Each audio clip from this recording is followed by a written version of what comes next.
Agrair la consellera que avui hagi vingut en el Consell Insular de Menorca per poder començar ja a fer feina conjunta amb el pressupost del govern, que influeix directament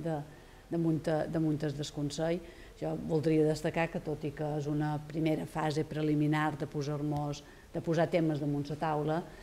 sí que hi ha una voluntat evident per part del govern d'incrementar l'ajut o la partida pressupostària en els consells, perquè nosaltres també puguem, per tant, tenir una gestió que vagi més encaminada a solucionar problemes que en aquests moments puguen tenir. No podem oblidar que la situació econòmica del govern balear no és bona, però així i tot es manté aquesta voluntat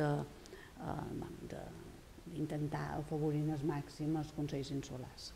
Sí, estem a les bestretes que s'han de regularitzar en mesura del possible, però és un tema que hem parlat molt més en concret de la necessitat que té el Consell afrontant aquests nous pressupostos.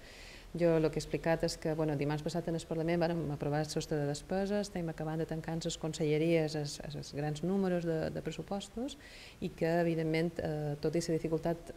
financera o econòmica que té aquesta comunitat autònoma, hi haurà un esforç més en els consells, però que aquest esforç podrà créixer quan també la comunitat autònoma resolgui el seu sistema de finançament o millori el seu sistema de finançament, que sabeu que anem explicant que tenim una situació d'infrafinançament i, evidentment, repercuteix en tot el que després podem finançar en els consells insulars i la resta de temes, i que seguirem lluitant i reivindicant aquest tema des del govern balear. També comptam amb l'ajuda dels consells, per suposat,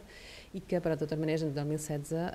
hi haurà un petit esforç, hi haurà un esforç per Menorca, des dels consells. Sí, hi ha un altre tema que hem tractat i que jo els he comentat, és el tema de les inversions estatutàries. En la darrera reunió amb el ministre Montoro, que vàrem preparar aquesta comissió mixta d'Hisenda que han de fer a final de mes, és un tema que se treballarà dins d'aquesta comissió. Hi ha una proposta del govern balear de prorrogar aquestes inversions estatutàries, que són unes inversions que a Menorca encara estan algunes pendents d'executar i que aquest Consell Insular té interès en que s'executin, i això també se